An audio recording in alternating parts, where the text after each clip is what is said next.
الحمد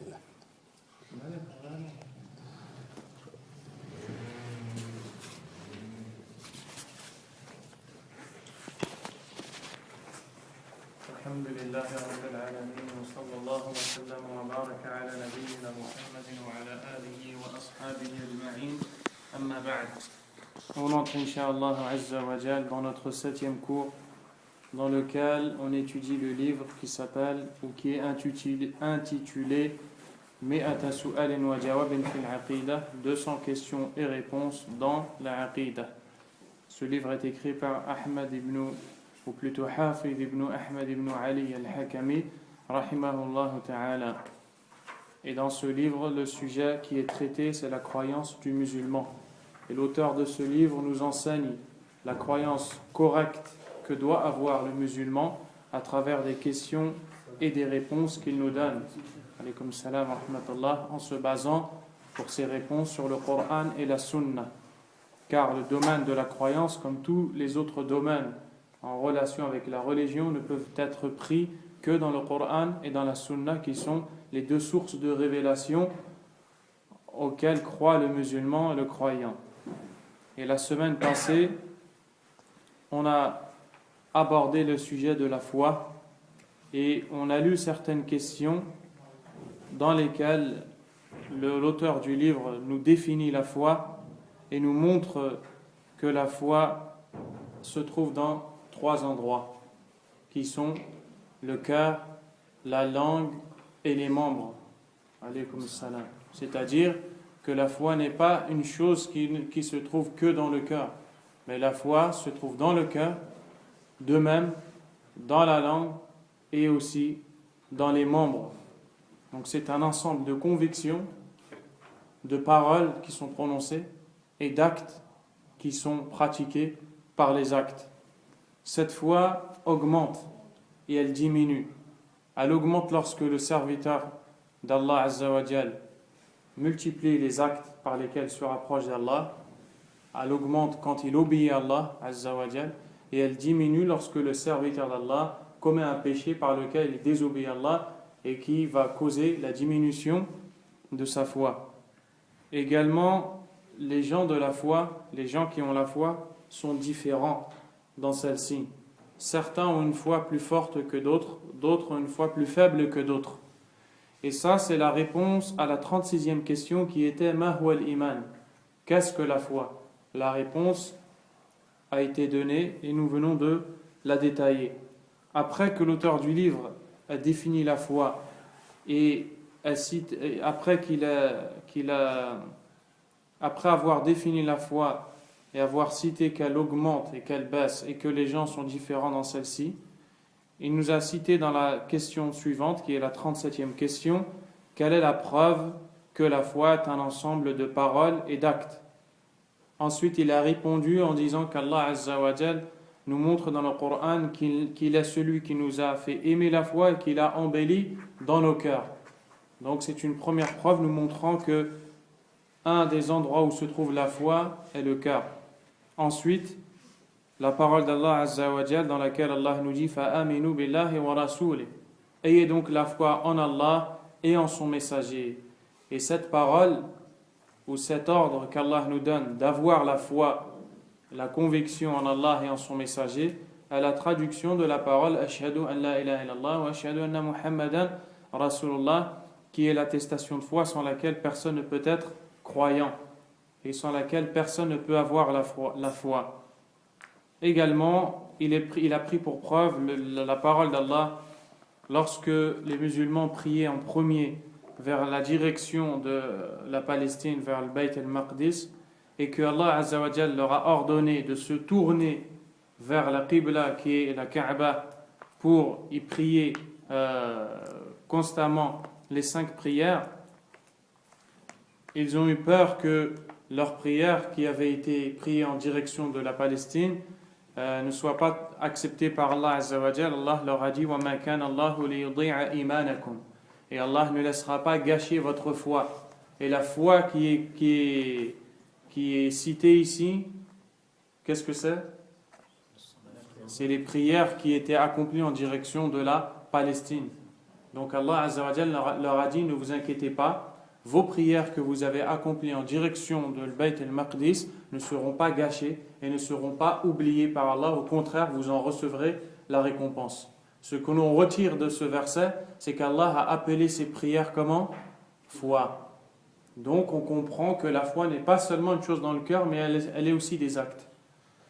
Aussi la parole du prophète alayhi salatu wassalam, lorsque un compagnon lui a dit, ô messager d'Allah, il lui a demandé de lui dire quel est l'acte le meilleur chez Allah, quel est l'action la meilleure chez Allah, et le prophète a répondu alayhi salatu wassalam, imanun billahi wa rasoulih, d'avoir la foi en Allah et en son messager. Donc il a répondu à la question dans laquelle l'homme lui a dit, donne-moi le meilleur acte, un acte, et lui a répondu, la foi en Allah et en son messager. Ce qui veut dire que la foi en Allah et en son messager se traduit par des actes.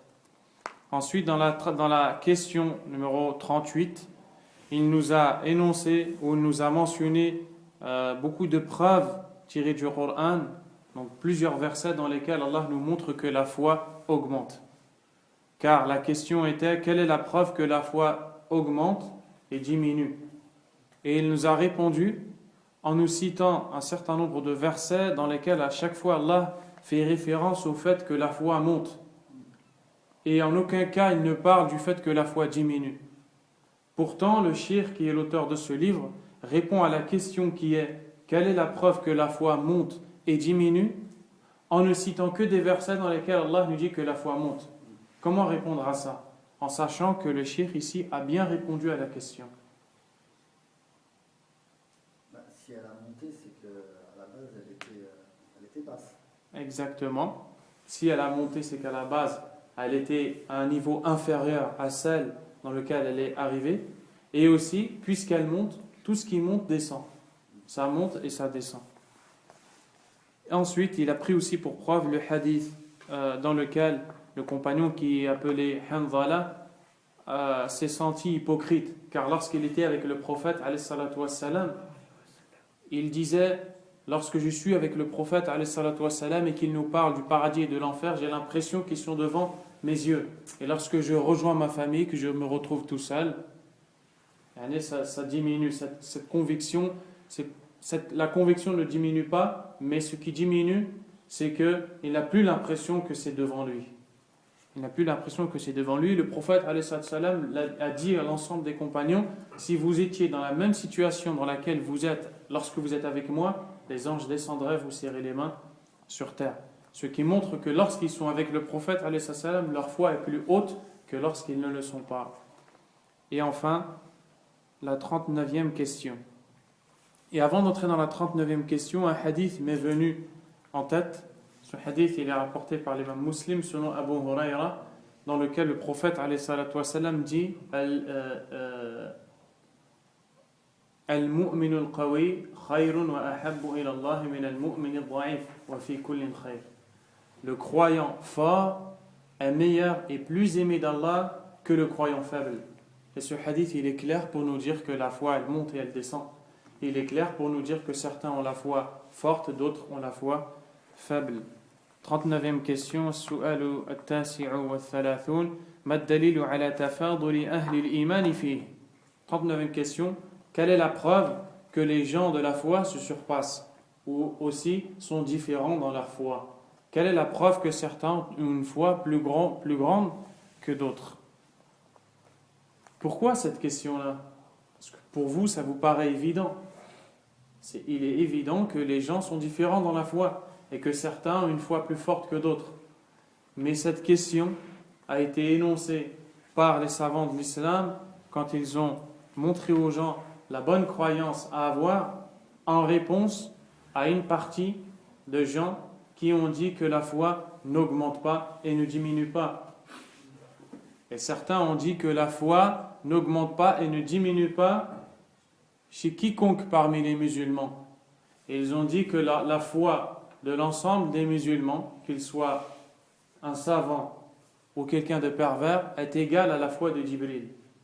Pourquoi? Parce que pour eux, la foi est le simple fait de croire en l'existence d'Allah Azza wa Jal, et le simple fait d'avoir la croyance en Allah subhanahu wa ta'ala et de dire que son message est vrai, cela suffit pour dire que les gens ont la foi et c'est ça la foi chez eux. Donc elle est constante. Voilà. Pour ces gens-là, la foi est constante.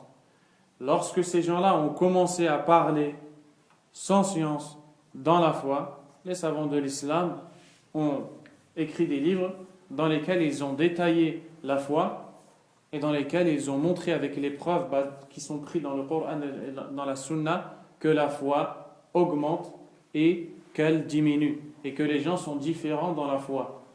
Et les livres qui ont été écrits dans la croyance, dans la aqidah, dans le dogme ont été faits à chaque fois avec ces causes-là. Car avant, les sahaba radiyallahu anhum et les tabi'un qui ont vécu avec les sahaba et les atba' tabi'in qui ont vécu avec la deuxième génération, ces trois premières générations desquelles le prophète alayhi salam a fait les éloges en disant khayrun nasi qabli thumma alladhina yalunahum thumma alladhina yalunahum, les meilleurs gens sont ma génération, puis la génération suivante, puis la génération suivante. Ces gens-là comprenaient le Coran et la Sunna à la même manière que les Sahaba radiyallahu anhum dans le domaine de la croyance. Mais quand les livres de philosophie grecque ont été traduits dans la langue arabe et que les gens se sont détournés du Coran et de la Sunna pour aller lire les livres dans lesquels il y a des pensées contraires à la volonté d'Allah subhanahu wa ta'ala et à celle de son prophète sallallahu alayhi wa sallam, les gens ont commencé à s'égarer. Et plus les gens s'égaraient, plus les gens inventaient des choses dans la religion qui n'en font pas partie, notamment dans le domaine de la croyance. Et plus ces gens ont inventé des choses dans le domaine de la croyance, plus les savants de la sunna et de la croyance correcte ont écrit des livres, ont donné des cours et ont enseigné aux gens la croyance correcte à avoir. C'est la raison pour laquelle on a des questions dans les livres de croyance telles que celle-ci. C'est clair, Inch'Allah? Donc la réponse à cette question qui est quelle est la preuve que les gens se surpassent dans la foi? Al-jawab, qala Allah ta'ala was-sabiqun as-sabiqun ulaika al-muqarrabun ila qawlihi wa ashabul yamin ma ashabul yamin. Donc dans la réponse, il nous cite premièrement un verset. Et à chaque fois, vous remarquez une chose, c'est que lorsqu'il pose une question, il dit Al-jawab qala ta'ala.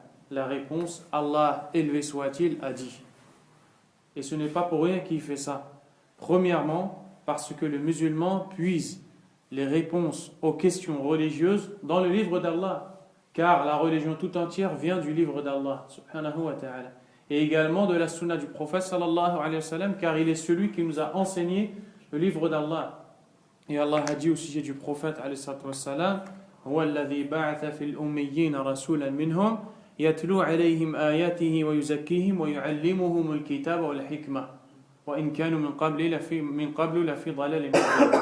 Dans Surat al-Jumu'ah, Allah parle du prophète en disant, alayhi salatu salam, ou parle de lui en disant sur le prophète, alayhi salatu salam, il est celui qui a envoyé un peuple illettré, un prophète venant d'eux, qui leur récite ces versets et qui leur enseigne le livre et la sagesse. Et la sagesse ici, c'est la voix du prophète, alayhi salam, alors qu'auparavant, ils étaient dans un égarement évident. Donc, il veut nous enseigner aussi par ça que lorsqu'on parle dans la religion, on doit parler avec des preuves. Et les preuves sont le Coran et la sunna du prophète sallallahu alayhi wa sallam. Donc, Allah a dit, en réponse à cette question, was-sabiqun as-sabiqun, c'est-à-dire les premiers, ceux qui ont devancé, sont ceux qui ont devancé. Si on traduisait le verset mot pour mot, ça serait comme ça. Was-sabiqun as-sabiqun. Ceux qui ont devancé sont ceux qui ont devancé. Si maintenant on cherche à savoir le sens du verset est que ceux qui ont devancé les autres gens dans l'obéissance d'Allah Azza wa Jal, et ceux qui sont les premiers à avoir obéi à Allah et qui se sont précipités à mettre en pratique les ordres d'Allah subhanahu wa ta'ala, seront les premiers dans les rangs, dans l'au-delà, seront les premiers à entrer au paradis, seront les privilégiés d'Allah subhanahu wa ta'ala. C'est pour cela que dans le deuxième verset, donc ces versets sont dans Surat al-Waqi'a, l'événement, Allah a dit Ulaika al-muqarrabun. Voici ceux qui sont les rapprochés. Qui sont les rapprochés? Ceux qui ont été les premiers à mettre en pratique les ordres d'Allah et qui ont devancé les autres. Dans quoi ils ont devancé les autres? Dans la foi qu'ils avaient. À un point où ils ont été les premiers à obéir à Allah Azza wa Jal. Donc ici Allah nous montre une catégorie des gens. C'est la première dans la foi, qui sont ceux qui ont devancé les autres et ceux qui se sont précipités à obéir à Allah subhanahu wa ta'ala, qui auront pour résultat, ils seront les premiers au paradis, ils seront les privilégiés d'Allah subhanahu wa ta'ala. Quelques versets plus loin, Allah Azza wa Jalla a dit wa ashabul yamin ma ashabul yamin. Après avoir cité la récompense de ces gens-là qui sont les premiers, ceux qui ont devancé, ceux qui se sont précipités, la récompense qu'ils auront au paradis, Allah a dit, puis les gens de la droite. Et qui te dira qui sont les gens de la droite? Ensuite, Allah Azza wa Jal s'est mis à parler de la récompense que va avoir ou que vont avoir les gens de la droite au paradis. Et on voit en lisant ces versets que la récompense qu'ils auront est moindre comparée à la récompense des premiers, de ceux qui ont devancé. Ce qui veut dire que les gens de la droite ont un degré inférieur à ceux qui ont devancé tout le monde, ceux qui sont appelés les premiers. Donc il y a dans la foi, concernant la foi, chez les gens, des gens qui sont les premiers et qui seront les rapprochés d'Allah Azza wa Jal, qui auront donc les plus grandes récompenses et qui seront le plus proches d'Allah subhanahu wa ta'ala dans ce bas monde comme dans le delà. Et il y a dans la foi des gens qui sont proches d'Allah, qui ont une belle foi, qui ont une bonne foi, mais qui sont inférieurs aux premiers, ils seront donc parmi les gens de la droite. Donc les gens de la foi dans la récompense vont se diviser en deux. Les gens qui ont une foi tellement haute qu'ils seront privilégiés et rapprochés d'Allah. Et les gens qui ont une foi inférieure aux premiers, mais comme leur foi était quand même bonne, ils seront les gens de la droite. Quant aux gens de la gauche, sont les kuffars. وقال تعالى et Allah aussi a dit فأما إن كان من المقربين فروح وريحان وجنة نعيم وأما إن كان من أصحاب اليمين فسلام لك من أصحاب اليمين. Et ces trois versets sont également dans la même sourate, dans la fin de la sourate. Allah Azza wa Jal nous dit que celui qui va mourir, s'il fait partie des rapprochés, et on a vu qui sont les rapprochés dans le début de la sourate, qui sont ceux qui sont les premiers à obéir à Allah, ceux qui ont devancé tout le monde. Donc si celui qui meurt et qui quitte ce bas monde fait partie des rapprochés, qu'est-ce qu'il aura? Farawhun wa rayhan wa jannatu na'im. Il aura du repos au paradis, il aura un endroit pour se reposer et il aura des grâces d'Allah Azza wa Jal et les jardins du délice comme Allah Azza wa Jal l'a mentionné ici. Et lorsqu'on dit le repos, est-ce que vous comprenez de ça que les gens du paradis seront fatigués? Hein? Est-ce que les gens du paradis seront fatigués? Hein? Tu es sûr? Tu es sûr ou pas? Oui. Les gens au paradis ne sont jamais fatigués. Ils sont fatigués? À quel moment ils sont fatigués? Jamais. Au paradis, il n'y a plus de fatigue. Tout ce qui est négatif, tout ce qui est un manque, ça n'existe plus au paradis. Donc de quoi ils vont se reposer? Ils vont se reposer de la dunya. Ils vont se reposer de la patience qu'ils ont eue. Ils vont se reposer de leur motivation qu'ils avaient dans l'obéissance d'Allah Azza wa Jal. Et quand on dit repos ici, c'est-à-dire qu'ils vont goûter aux délices d'Allah Azza wa Jal. Ils vont goûter aux délices d'Allah subhanahu wa ta'ala, mais ils ne seront jamais fatigués au paradis. Et les siestes qu'ils auront au paradis, ce ne sont pas des siestes pour repos, ce seront que des siestes de délices. Quand il a envie de s'allonger, il s'allonge. Quand il a envie de manger, il mange. Ce n'est pas parce qu'il a faim. Quoi qu'il ait envie de faire, il ne le fait pas parce qu'il a un manque. Il ne le fait que parce que c'est un délice. qu'Allah Azza wa Jal nous donne le paradis, nous pardonne nos péchés. Donc ici Allah Azza wa Jal nous dit que ceux qui sont les rapprochés d'Allah auront un lieu de repos, une grâce d'Allah Azza wa Jal et un jardin dans lesquels il y a les délices. Et s'il fait partie des gens de la droite, donc Allah Azza wa Jal ici a clairement fait la différence entre les rapprochés et les gens de la droite, qui sont tous deux des gens de la foi, mais qui sont différents dans le degré de foi qu'ils ont. Quant à ceux qui sont les rapprochés, ils auront la récompense citée. Quant à ceux qui font partie des gens de la droite, qui sont inférieurs aux rapprochés dans le niveau de la foi, فَسَلَامٌ لَكَ مِنْ أَصْحَابِ الْيَمِينِ. Ils seront accueillis par ces paroles-là, paix sur vous, de la part des gens de la droite.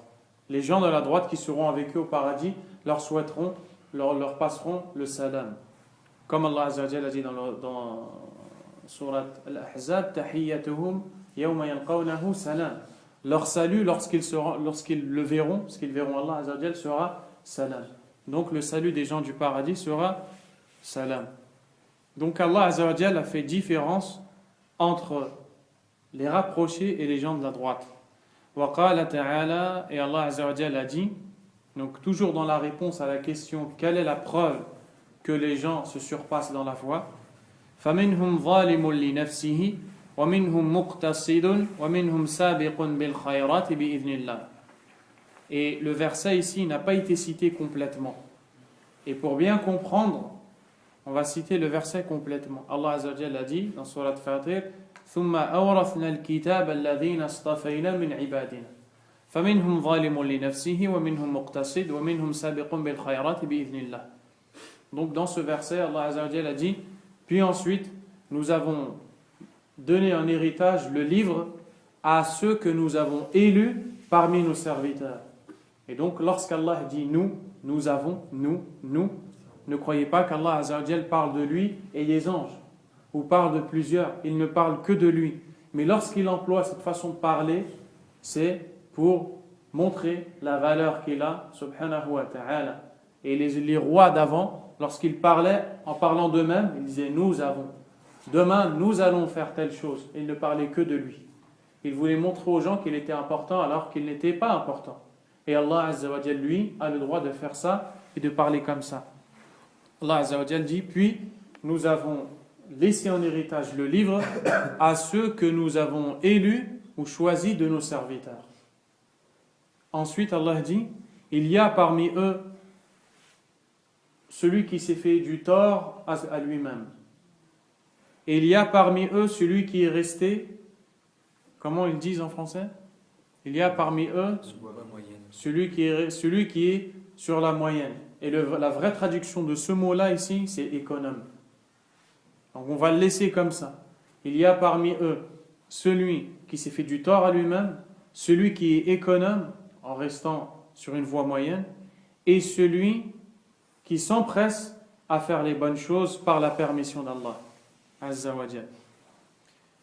Donc, dans ce verset, Allah Azza wa Jal nous a divisé les gens de la foi en trois catégories. En trois catégories. Quelles sont-elles? Là, il parle des gens qui ont la foi. Naam. Et tu vois la remarque que tu fais? C'est pour ça que j'ai dit qu'il faut qu'on cite le début du verset. Parce que si tu ne cites pas le début du verset et tu ne fais que de lire comme ça, tu vas croire que celui qui s'est fait du tort à lui-même ici, c'est le kafir, le mécréant. Mais dans le début du verset, Allah a dit, puis nous avons laissé en héritage le livre à ceux que nous avons élus parmi nos serviteurs. Et Allah Azza wa Jalla n'a élu qu'un croyant. Donc la liste de gens qui vont être cités après ne sont que des croyants. Donc les croyants ici sont divisés en trois. Donc quelles sont ces catégories? Le premier, c'est le zalim li nafsihi. Ça veut dire quoi? Celui qui... Le deuxième? Non, ne me dis pas ça. Reste dans le verset. Ça, je vais y arriver. Qui est économe. Le troisième? Qui s'empresse de faire les bonnes actions par la permission d'Allah Azza wa Jalla. D'accord. Donc, qui est celui qui s'est fait du tort à lui-même? Le pécheur, Le pécheur qui ne se repent pas, le pécheur qui se repent pas, et qui ne pratique pas. Le pécheur qui reconnaît ses torts, qui demande pardon. le pécheur qui reconnaît ses torts et qui demande pardon. Quoi d'autre? Celui qui ne pratique pas les obligations d'Allah. Celui qui pratique pas les obligations d'Allah. ne pratique pas, il exclut. Quoi d'autre? Celui qui a la foi mais qui a commis des péchés. Voilà. Celui qui s'est fait du tort à lui-même, dont Allah parle dans ce verset, est celui qui a la foi en Allah Azza wa Jal, et qui a une partie dans laquelle il fait des bonnes actions et une autre dans laquelle il fait des péchés. Donc, lorsqu'il fait les obligations, ou dans les obligations, il y a une partie des obligations qu'il met en pratique, d'autres qu'il délaisse. Et quant au péché, aux désobéissances, il y a une partie des péchés qu'il délaisse et d'autres qu'il commet. Donc, il s'est fait du tort à lui-même en ayant des manquements dans les obligations qu'il a délaissées et dans les péchés qu'il a commis. Mais il a quand même la foi dans les obligations qu'il a mis en pratique et les péchés qu'il a délaissés. Et c'est de cela qu'Allah Azza wa Jalla nous parle quand il dit « Wa akhara khalata amalan saliha wa akhara sayyi'a » Et parmi eux, il y en a d'autres qui ont mélangé des bonnes actions au péché. Et donc ceux qui font des bonnes actions et des péchés, et des bonnes actions et des péchés, et qui délaissent certaines obligations, qui en font d'autres, qui délaissent certains péchés, qui en commettent d'autres, ceux-là se sont fait du tort à eux-mêmes. Et ils sont donc la partie la plus basse dans la foi. La deuxième catégorie, et parmi eux des économes, ceux qui sont restés sur une voie moyenne. De qui Allah parle ici? Qui sont les économes dans la foi? Économes. Attends. Celui qui font les obligations sans forcément faire les actes surrogatoires. D'accord. C'est Et tout. Ils ne font pas les péchés. Ils ne font pas les Ils péchés. évitent les péchés. Ils délaissent donc les Les interdits. interdits. D'accord. Et ils font les obligations sans forcément faire les actions. Exactement. C'est pour ça qu'ils ont été appelés économes. Et sur la voie moyenne. Ce sont les gens qui font les choses obligatoires et qui délaissent les choses interdites. Sans rajouter dans les choses qu'Allah aime, les choses nawafil, les choses qu'Allah aime, les choses qui sont surérogatoires, méritoires, qui font partie de la sunna mais qui ne sont pas pour autant obligatoires. Et ils délaissent les choses interdites, mais les choses qui ne sont pas interdites, ils ne les délaissent pas. Donc ils peuvent faire des choses qui sont détestables, makruh, car le jugement du makruh dans l'islam, de ce qui est détestable, c'est que celui qui le fait, il n'a pas de péché, mais il est meilleur pour lui de le délaisser. Donc ces gens-là, ils sont économes, ils font le strict minimum obligatoire, et ils délaissent le strict minimum interdit, et ils ne rajoutent rien. Donc ceux-là, ils sont la deuxième catégorie des gens de la foi. La troisième catégorie des gens de la foi, وَمِنْهُمْ سَابِقٌ بِالْخَيْرَاتِ بِإِذْنِ اللَّهِ. Et parmi eux, des gens qui s'empressent à faire le bien par la permission d'Allah. Qui sont les gens maintenant qui s'empressent à faire le bien? Si vous avez compris la première catégorie et la deuxième, qui sont ceux qui s'empressent à faire le bien? As-sabiqun, tayyib. Mais ils font quoi? Qu'est-ce qu'ils font ces gens-là? Ils ne font pas les péchés, ils font les obligations et ils font tout ce qui est surrogatoire et ils délaissent tout ce qui est détestable. Exactement. Eux, ils sont ceux qui se sont empressés dans l'obéissance d'Allah. D'accord? Et c'est eux qui vont faire partie des rapprochés. Ceux qui ont fait tout ce qu'Allah a rendu obligatoire et qui en même temps ont ajouté à cela tout ce qu'Allah aime. Deuxièmement, ils ont délaissé tout ce qu'Allah a interdit et tout ce qui est préférable de ne pas faire. Tout ce qui est détestable. Ils ne voient pas un chemin dans lequel il va aboutir à l'agrément d'Allah sans emprunter ce chemin.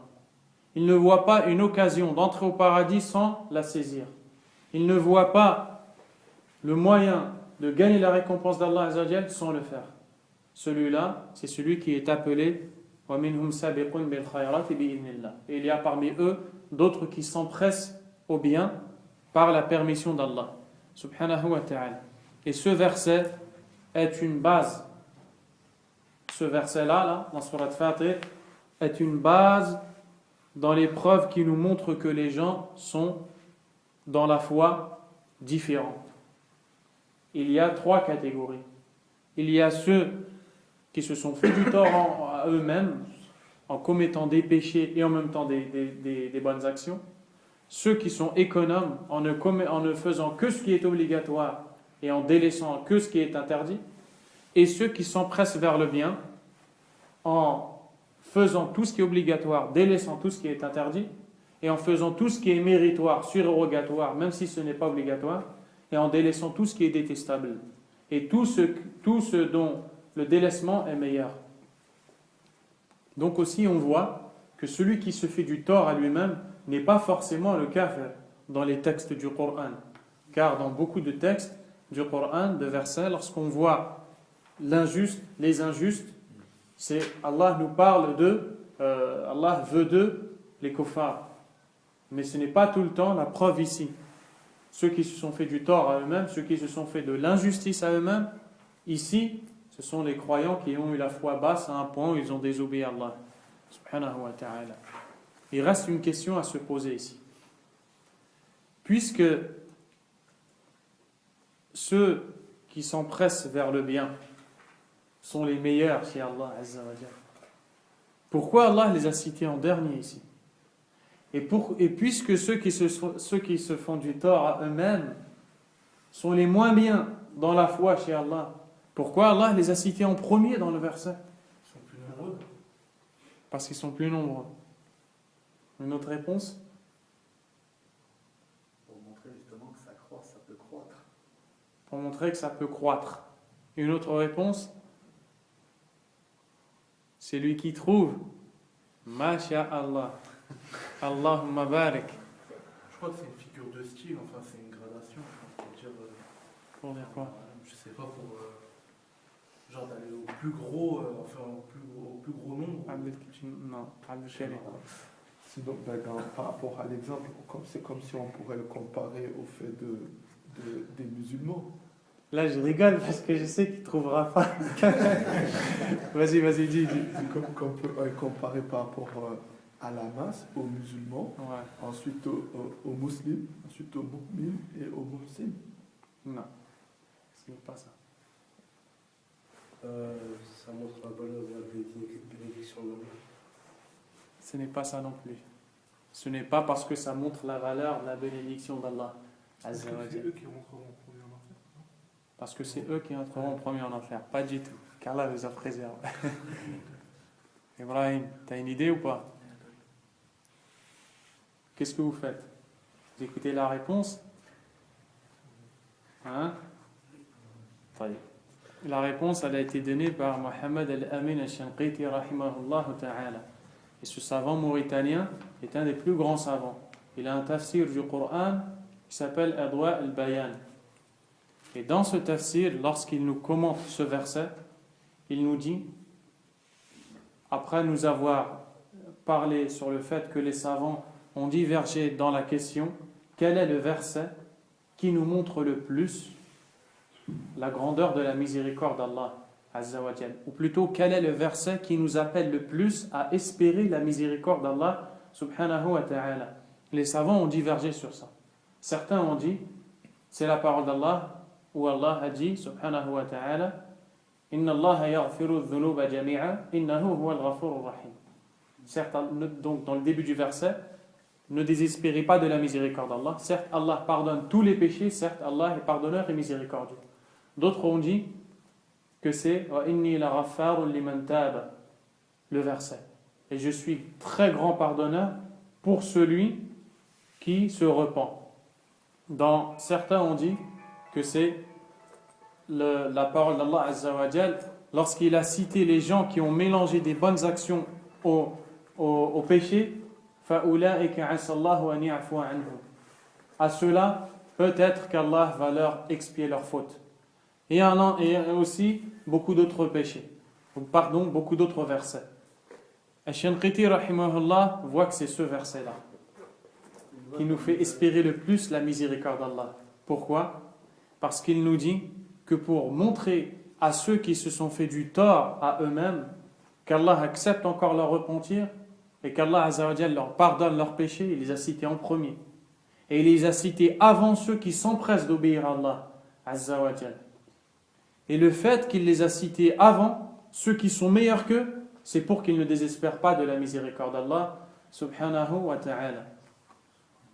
Ensuite, lorsqu'Allah Azza wa Jal, dans la fin du verset, il a cité ceux qui normalement devraient être avant, il a dit وَمِنْهُمْ سَابِقٌ بِالْخَيْرَاتِ بِإِذْنِ اللَّهِ. Il y a parmi eux des gens qui s'empressent à faire le bien par la permission d'Allah. Ne croyez pas que c'est par vous. Ne croyez pas que c'est par votre intelligence, par votre grâce, par votre connaissance ou par quoi que ce soit de tout ça. Ce n'est que par la grâce d'Allah. Donc ces gens-là qui se sont fait du tort à eux-mêmes, Allah Azza wa Jal accepte leur repentir s'ils se repentent. Et vous qui les avez devancés dans les actes, soyez modestes. Et ne croyez pas que vous êtes meilleurs, mais craignez Allah Azza wa Jal. Donc c'est pour ça que Allah Azza wa Jal ici a cité ceux qui se sont fait du tort en premier, à eux-mêmes en premier. Ensuite il dit wa fi hadith ash-shafa'a. Je pense que c'est une énorme faïda. C'est une grande leçon. Wa fi hadith ash-shafa'a, et dans le hadith de la shafa'a qui est rapporté par Al-Bukhari et Muslim, le prophète sallallahu alayhi wa sallam a dit Inna Allah yukhriju min an-nar man kana fi qalbihi waznu dinarin min iman thumma man kana fi qalbihi nisfu dinarin min iman. Dans ce hadith, le prophète alayhi salatu wassalam a dit certes, Allah va faire sortir de l'enfer celui qui avait dans le cœur le poids d'un dinar de foi. Puis, après cela, il fera sortir de l'enfer celui qui avait dans le cœur le poids de la moitié d'un dinar. De la moitié d'un dinar. Donc ici, on voit bien qu'il y a des gens qui ont une foi basse, à un point où leur foi est semblable au poids d'un dinar, ou de la moitié d'un dinar. Et ce hadith a été cité en réponse à cette question pour nous montrer que les gens se surpassent dans la foi. Wa fi riwaya, et dans une autre version du hadith, lorsqu'on dit une autre version du hadith, c'est le même hadith qui a été rapporté par un autre compagnon. Le hadith, moi je vous parle ici. Demain, Malek va rapporter ma parole à une personne. Et après-demain, Ibrahim va rapporter cette même parole à une autre personne, en rajoutant quelque chose que Malek n'avait pas cité. Donc on va dire, le samedi entre le Maghrib et l'Isha, Sadiq a dit telle et telle chose. C'est Malek qui l'a rapporté. Et dans la version de Ibrahim, Sadiq a dit telle et telle chose. Donc ces deux versions sont authentiques et Ibrahim il a ramené un plus par rapport à Malek. Donc ici il dit wa fi riwaya, dans une autre version yukhriju minan nar man qala la ilaha illallah wa kana fi qalbihi min al-khayri ma yazinu sha'ira. Allah va faire sortir de l'enfer celui qui a dit la ilaha illallah et qui avait dans le cœur comme bien le poids d'un grain d'orge. ثم يخرج من النار من قال لا إله إلا الله وكان في قلبه من الخير ما يزن بره. Puis il fera sortir de l'enfer celui qui a dit la ilaha illallah et qui avait dans son cœur comme bien le poids de, c'est quoi qui a été traduit ici? Un anneau, le poids d'un anneau. ثم يخرج من النار من قال لا إله إلا الله وكان في قلبه من الخير ما يزن ذره. Puis il fera sortir de l'enfer celui qui disait la ilaha illallah et qui avait dans le cœur comme bien le poids d'un atome. Ou certains disent d'un grain de maïs. Et certains savants disent c'est-à-dire d'une fourmi. Donc on retient ici, dans ce hadith, qui est authentique, qui est rapporté par Muslim dans le chapitre de l'Iman. Ce hadith, il se peut aussi qu'il soit rapporté par Nasa'i. D'accord? Mais ici, dans le livre que j'ai, il est rapporté par Muslim. D'accord? Donc, Allah Azza wa Jal va faire sortir des gens de l'enfer. Et ces gens de l'enfer, qui sont-ils? Sont ceux qui avaient une foi. assez pour ne pas éterniser en enfer. D'accord? Donc ils avaient quelque chose de la foi. Et leur foi était comparable au poids de l'orge, ou d'un anneau, ou d'un atome. Mais ils avaient la foi. Ils avaient la foi avec le strict minimum obligatoire des actions, dont le délaissement est de la mécréance. Certaines actions, lorsque tu les délaisses, tu es un mécréant. Ces gens-là qui vont sortir de l'enfer et qui ont le minimum de la foi, ils ont un minimum de la foi avec les actions dont le délaissement de la mécréance. C'est-à-dire ils ont fait le minimum obligatoire pour rester croyants. Mais comme ils avaient énormément de péchés desquels ils ne se sont pas repentis, ils vont entrer en enfer pour payer les péchés qu'ils ont faits. Et le temps ou la durée de leur séjour en enfer va varier en fonction des péchés qu'ils avaient commis. Plus les péchés seront grands, desquels ils ne se sont pas repentis, plus leur séjour en enfer va être long, qu'Allah Azza wa Jal fasse qu'on n'entre jamais en enfer. Donc à travers ces textes, on a vu que les gens de la foi se surpassent et sont différents. Certains ont une foi beaucoup plus forte que d'autres. Et plus la foi est forte, plus la personne est aimée d'Allah subhanahu wa ta'ala. As-su'al al-arba'un, la 40e question. Ma ad-dalilu ala anna al-iman yashmalu ad-din kullahu 'inda al-itlaq? Quelle est la preuve que lorsque la foi est citée dans les textes comme ça, globalement, elle comprend toute la religion? C'est-à-dire que lorsque tu vois iman dans la religion, al-iman, al-mu'minun, Allah Azza wa Jal nous parle de l'iman, de l'islam et de l'ihsan, qui sont les 3 degrés de la religion qu'on a vu au début du livre, qui sont la foi, l'islam, la foi et la bienfaisance. Lorsque tu vois le mot foi dans les textes cité seul, sans être accompagné du mot bienfaisance ou du mot islam, il parle de toutes ces choses-là. De même, lorsque tu vois le mot islam, il parle de ces 3 choses-là. De même, lorsque tu vois le mot bienfaisance, il parle de ces 3 choses-là. Quelle est la preuve que lorsque tu vois le mot foi, iman dans les textes, ce qui est voulu, c'est l'ensemble de ces 3 choses qui sont la foi, l'islam et la bienfaisance? Al-jawab, qala al-nabi sallallahu alayhi wa ala alihi wa sallam, le prophète alayhi sallam a dit dans le hadith dans lequel une assemblée est venue pour se convertir, ou plutôt est venue pour étudier l'islam auprès du prophète alayhi salam, mais l'homme qui est Abd al-Qais a dit au prophète alayhi salam, ya Rasulallah, donc cet homme-là il habitait loin, et il a dit que entre lui et la ville de Médine dans laquelle se trouvait le prophète alayhi salam, il y avait un peuple de kuffar, et donc s'il venait à traverser ce peuple-là, il se peut que les kuffars allaient leur déclarer la guerre.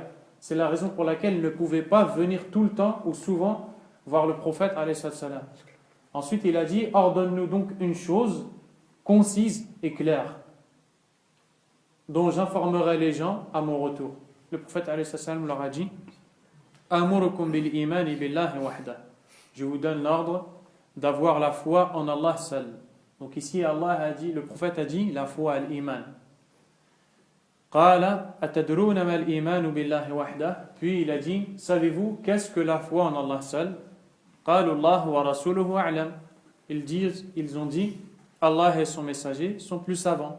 Le prophète a répondu, qal shahadatu an la ilaha illallah wa anna muhammadan rasulullah wa iqamus salah wa ita'uz zakah wa an tu'addu min al-maghnam al-khumus.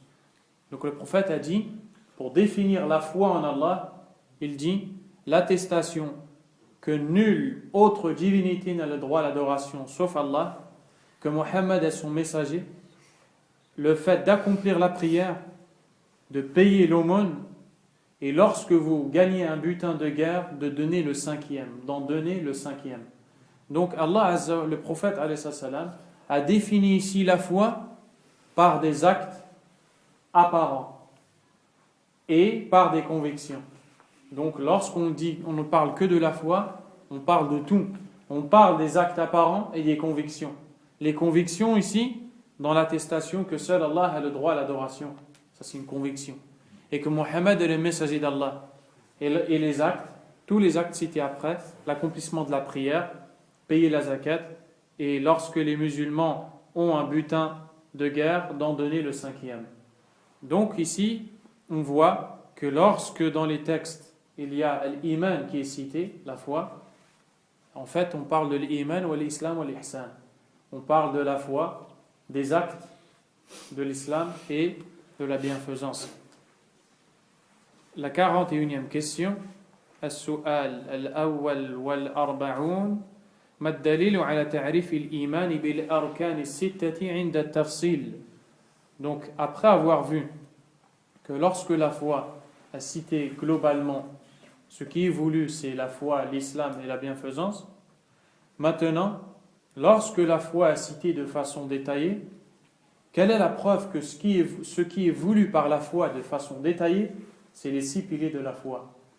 La réponse, الجواب قول النبي صلى الله عليه وعلى آله وسلم لما قال له جبريل عليه السلام أخبرني عن الإيمان قال أن تؤمن بالله وملائكته وكتبه ورسله واليوم الآخر وتؤمن بالقدر خيره وشره. La réponse, le hadith rapporté par l'imam Muslim selon Omar ibn al-Khattab, lorsque Jibril alayhi salam est venu sous forme humaine au prophète alayhi salatu wassalam pour l'interroger sur un certain nombre de choses et parmi celles-ci la foi, il lui a dit informe-moi au sujet de la foi, c'est-à-dire définis-moi la foi. Le prophète sallallahu alayhi wa sallam a répondu, elle consiste à ce que tu crois en Allah, en ses anges, en ses livres, en ses messagers, au jour dernier et au destin, que celui-ci soit bon ou mauvais. Donc ici, lorsque la foi, ou lorsque on a demandé de définir la foi, de détailler la foi, le prophète alayhi salam l'a détaillé en citant ces 6 bases, ou ces 6 piliers, ce qu'on appelle les 6 piliers de la foi. C'est-à-dire que la foi qu'on est en train d'étudier a 6 piliers fondamentaux, 6 bases, sans lesquelles la personne ne peut être croyante. Quelles sont-elles? La croyance en ces 6 choses-là, citées ici. طيب. السؤال الثاني والأربعون 42e question ما دليلها من الكتاب جملة. Quelle est la preuve de ces 6 piliers globalement dans le livre d'Allah Azza wa Jal? Donc on voit dans la 41e question, il nous dit quelle est la preuve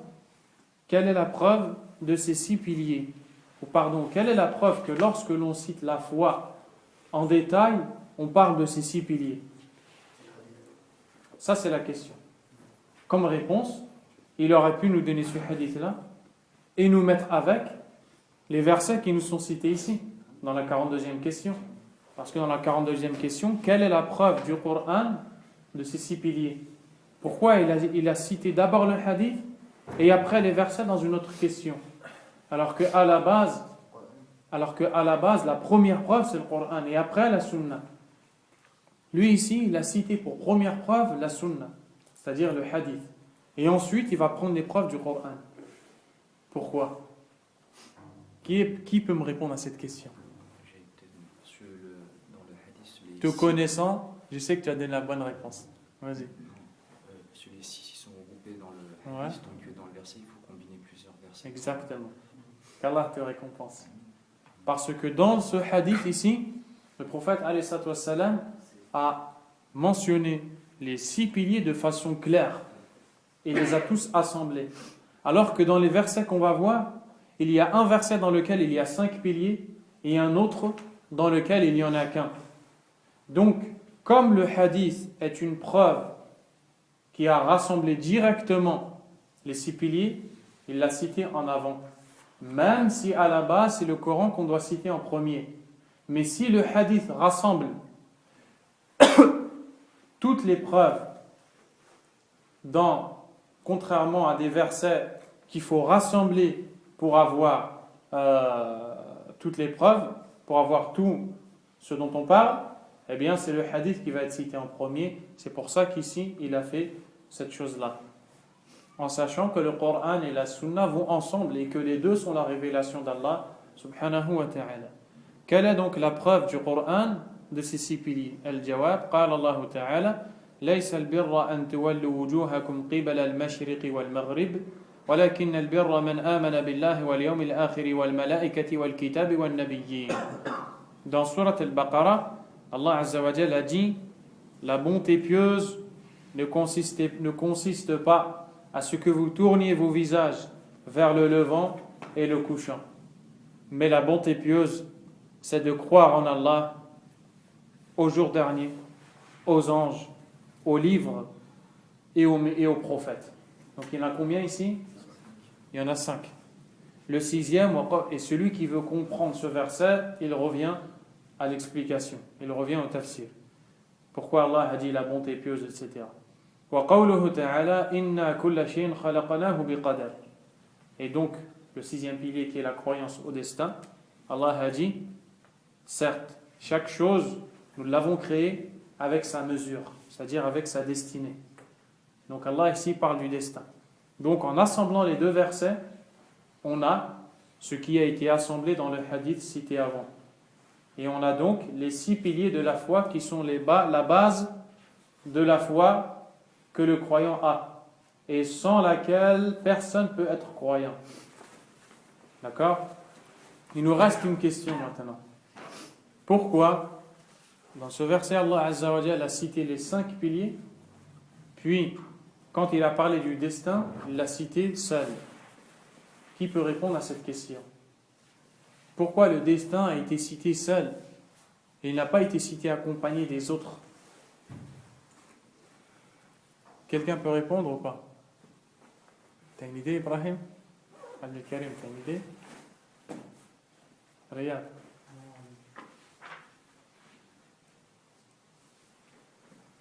Pas d'idée?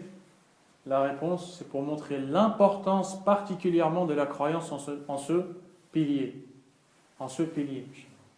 Et certains savants disent que Allah subhanahu wa ta'ala, en citant le pilier de la foi qui est le destin, qui est un pilier très important, à un point où dans le hadith de Jibril, le prophète alayhi salam a dit, la foi consiste à ce que tu crois en Allah, en ses anges, en ses livres, en ses messagers, au jour dernier, et à ce que tu crois au destin, qu'il soit bon ou mauvais. Il a rajouté à ce que tu crois quand il a parlé du destin, et pas quand il a parlé des autres piliers. Parce que ce pilier particulièrement, il faut avoir la foi ferme en celui-ci. Et Allah Azza wa Jalla, dans ce verset, quand il a dit que chaque chose a été créée avec sa juste mesure, avec sa destinée, et qu'il a cité ce verset uniquement, ce pilier uniquement, il a voulu montrer l'importance de la croyance au destin. Et c'est comme si qu'il a fait une allusion au fait que des gens vont venir pour parler sans science dans la foi au destin. Et c'est exactement ce qui s'est passé. Et la cause par laquelle on a eu le hadith de Jibril, le hadith dans lequel Jibril est venu sous forme humaine voir le prophète alayhi salatu wassalam, pour lui dire ô messager d'Allah, pour lui dire ô Mohammed, informe-moi sur la foi, informe-moi sur l'islam, sur l'heure, etc. Ce hadith-là, si vous revenez dans le livre de Muslim, on va voir l'histoire pour laquelle il a été rapporté. Et l'histoire pour laquelle il a été rapporté, c'est que 2 personnes parmi les tabi'in, parmi les gens qui vivaient avec les sahaba radiyallahu anhum, qui ont vu les sahaba mais qui n'ont pas vu le prophète, en Irak, ont entendu une personne parler sur le destin et dire que les choses ne sont pas destinées, elles viennent comme ça, elles ne sont pas destinées. Ils ont dit entre eux, j'aimerais bien voir un compagnon. Et cette histoire, elle est dans le hadith, elle est dans Sahih Muslim.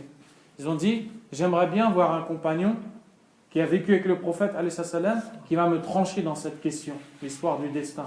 Est-ce qu'il y a une destinée ou est-ce que les choses ne sont pas destinées? Et lorsqu'ils sont allés faire le pèlerinage, ils ont rencontré Abdullah ibn Umar. Et ils se sont mis à dire à Abdullah ibn Umar, il y a quelqu'un en Irak, un tel, qui parle du destin et qui dit qu'il n'y a pas de destinée et que les choses viennent comme ça spontanément sans être au préalable destinées. Abdullah ibn Umar a dit, informez à ces gens-là que je me désavoue d'eux jusqu'à ce qu'ils croient au destin. J'ai entendu mon père dire, et ensuite il a ramené tout le hadith de Jibril. Donc l'histoire pour laquelle le hadith Jibril a été ramené, c'était pour montrer l'importance du destin, de la croyance au destin. C'est-à-dire que Abdullah ibn Umar, il a ramené le hadith de Jibril, qui est le plus important hadith de la sunna, pour une cause. Cette cause, c'est que les gens n'ont pas cru au destin, Et puisqu'ils n'ont pas cru au destin, il a dit, j'ai entendu mon père dire. Ensuite, il a ramené tout le hadith dans lequel il y a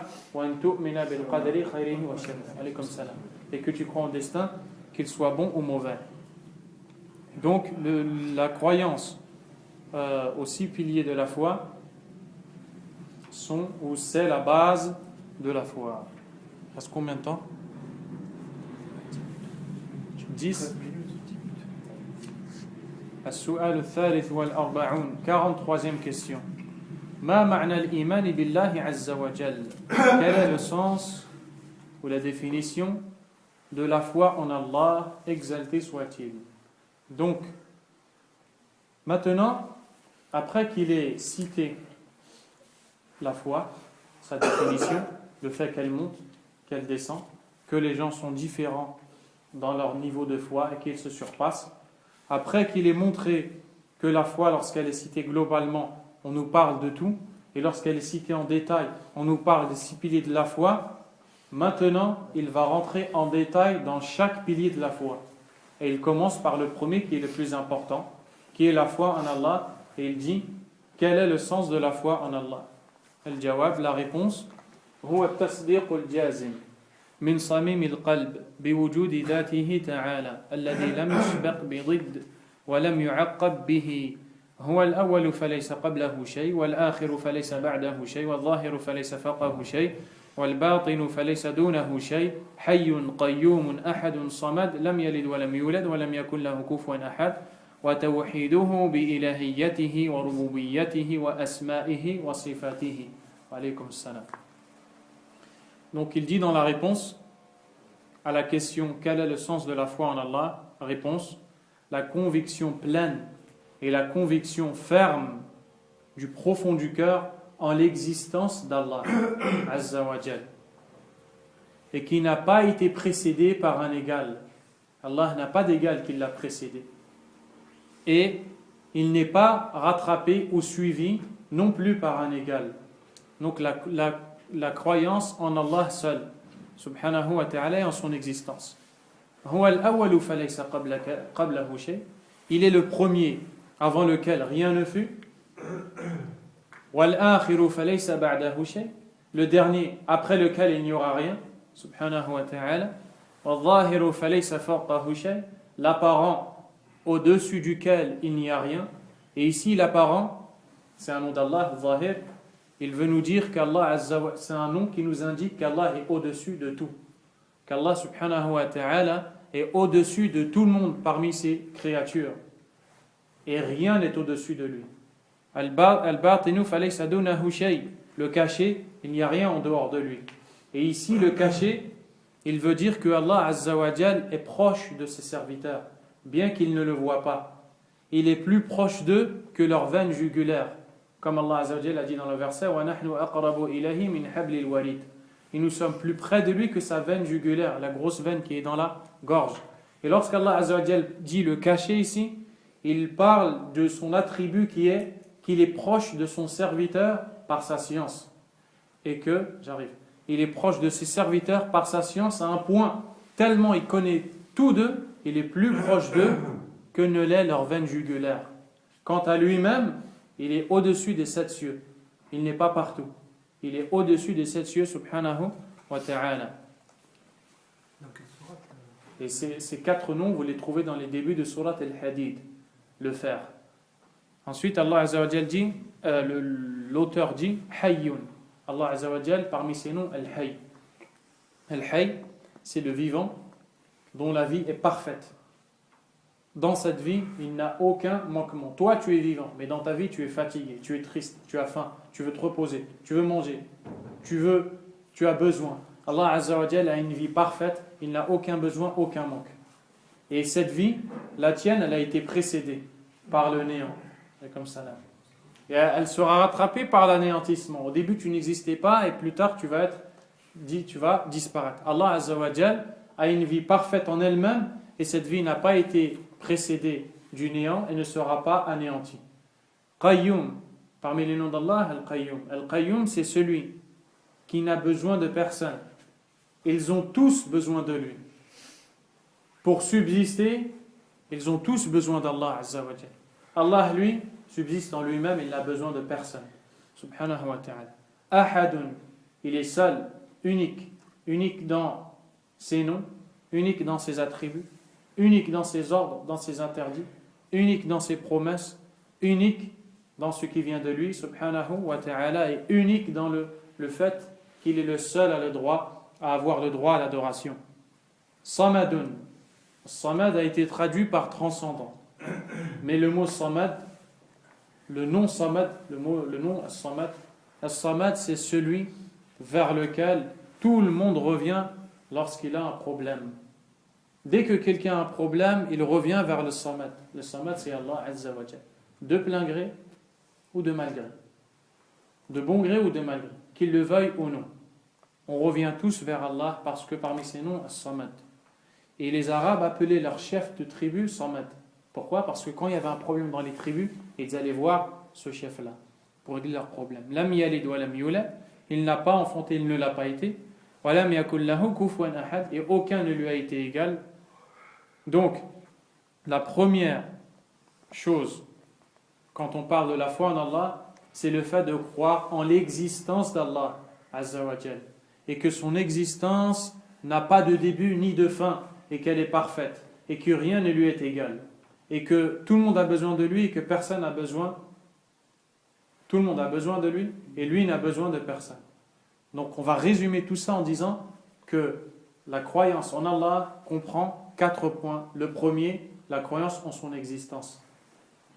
Et ensuite, à la fin, il dit وَتَوْحِيدُهُ بِإِلَهِيَّتِهِ, et son unicité dans le culte, c'est le deuxième point.